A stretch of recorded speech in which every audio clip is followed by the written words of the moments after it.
Hi everyone, I know it's been a while since I've done a video. I had a lot of life changes happening. I had a daughter, she's beautiful, her name is Faye, after the fairies.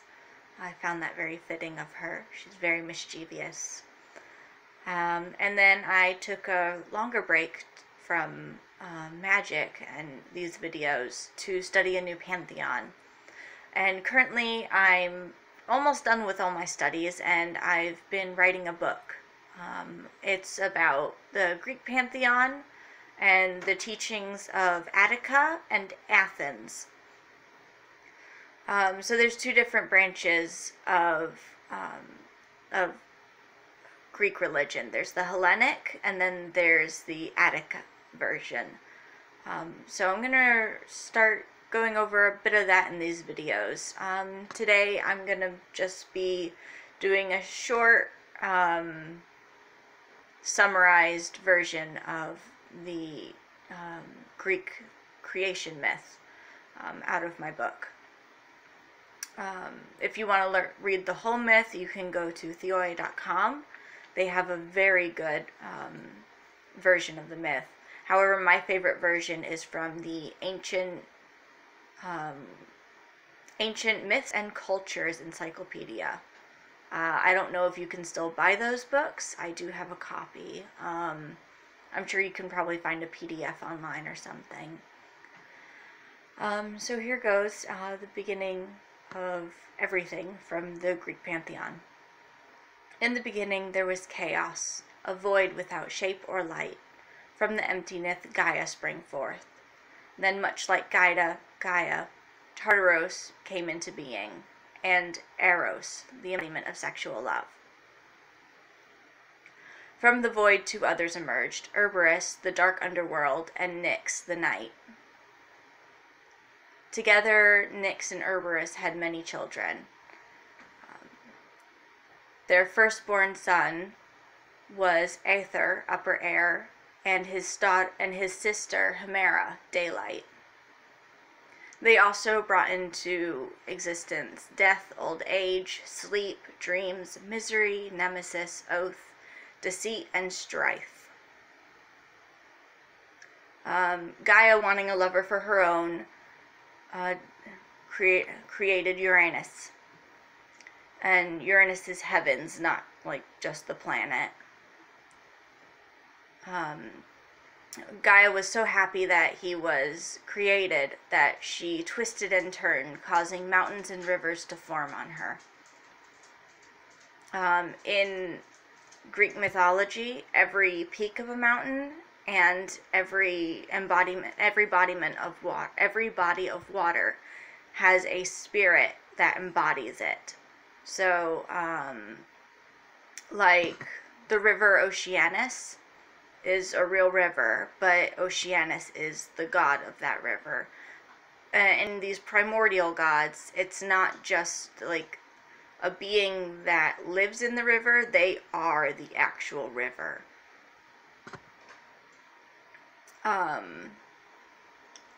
Together, Gaia and Uranus birthed the Titans. The first was Oceanus. Then came Thea, Phoebe, and their sisters Tethys, Themis, Rhea, and Mnemosyne. Gaia produced 5 sons aside from Oceanus: Coeus, Ceres, Laptus, Hyperion, and Cronus.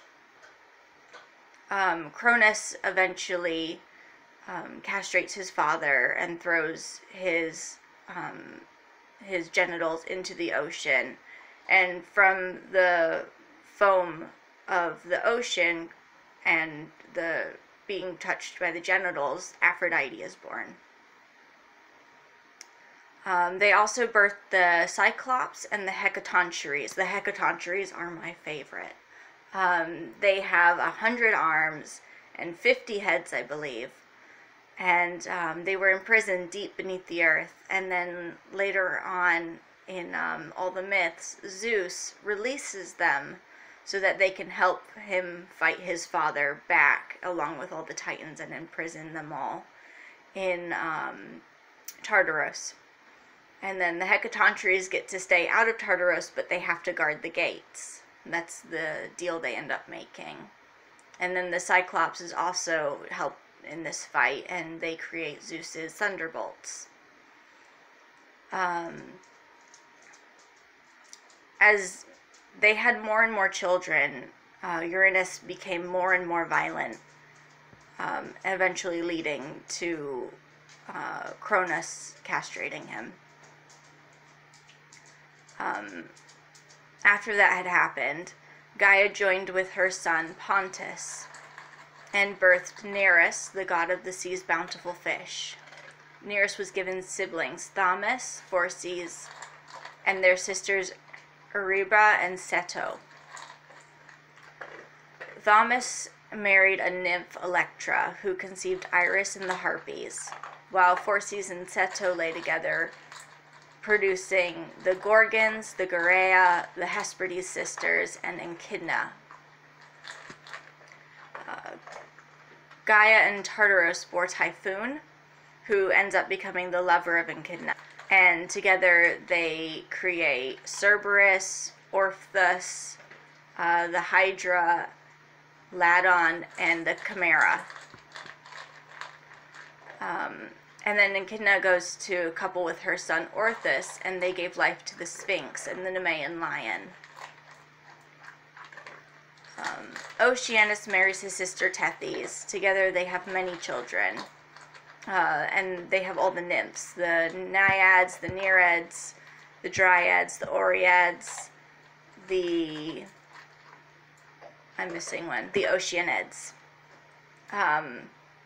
And those are all the different types of nymphs. I'll go into those later on in these videos. And then they also birthed many of the river gods that are found in Greece. Thea and Hyperion also joined together, producing Helios, the sun, Eros, the dawn, and Selene, the moon. Depending on what myth you read, some people call her Selene, and some people call her Selena. And then, also, Helios is also Helios. So, those are two different spellings of the name.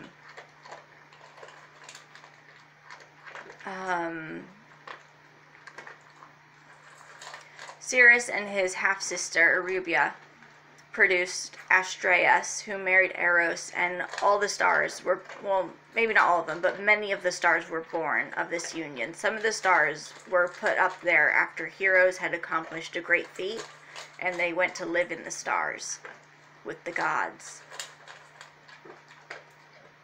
They also created the winds. So, in some mythologies there are 4 winds, and in some myths there are 8 winds. I personally believe there are 8 winds. Every cardinal point and every other point should have a wind persona coming from it. Some of them say there is no persona for the in-between points, just the cardinal points, and that's okay too. It's just not my preference.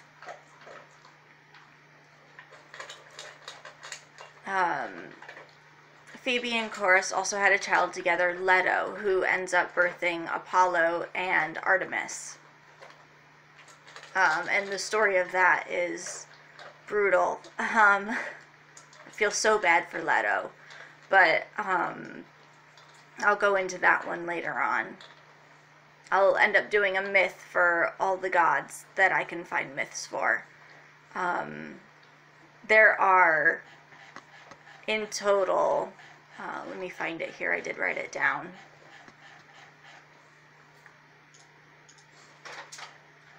Uh, 3,142 gods and goddesses. So, yeah. I probably won't do a myth on every single one. I would like to do some information about every single one eventually. So, Cronus, Gaia's youngest son, and his sister, many of the other gods. Hestia, Hera, Demeter, Plutus, Poseidon, Hades, which I'll call him by his name here, but from then on, I'm going to call him by his titles as is proper. It's supposed to be taboo to call him by his name. So usually when you refer to him, you're supposed to refer to him as the host of many, or one of the other many titles that he has. I prefer the host of many.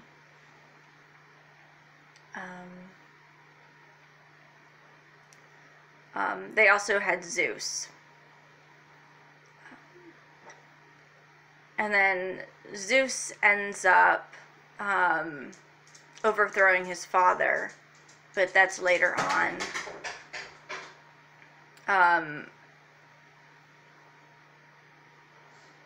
Zeus and Metis had Athena, the goddess of wisdom, and that's another interesting story. In some myths, Zeus had Athena all by himself without another partner. In some other myths, Zeus swallows Metis whole, and Athena grows from his forehead fully grown.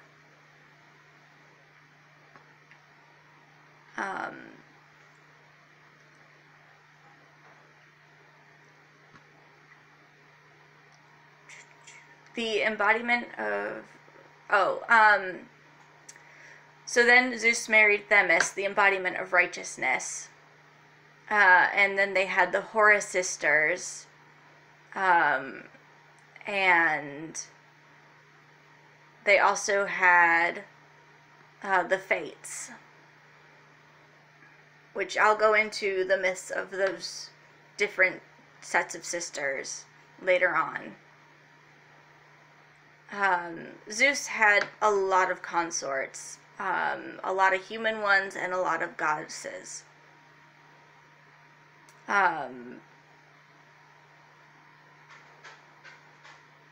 So he married Eurymene, one of the Oceanids, and together they conceived the Graces. He fathered Persephone with Demeter, and the Muses with Mnemosyne.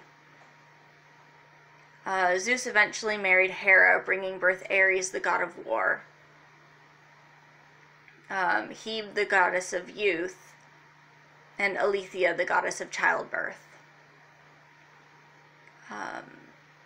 And that's all the ones that are covered in the beginning in the original myth of creation.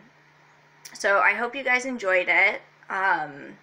If you guys have any questions on any of the gods, post something below, or if you have any questions on any fae, I can always go back to doing some of the fae videos. If you guys have a fae that you're interested, or if something weird is going on in your house and you think a fae might be responsible, do a post and I can see if I can a video to help you guys out. Alright, so I hope you enjoyed. I will see you roughly next week.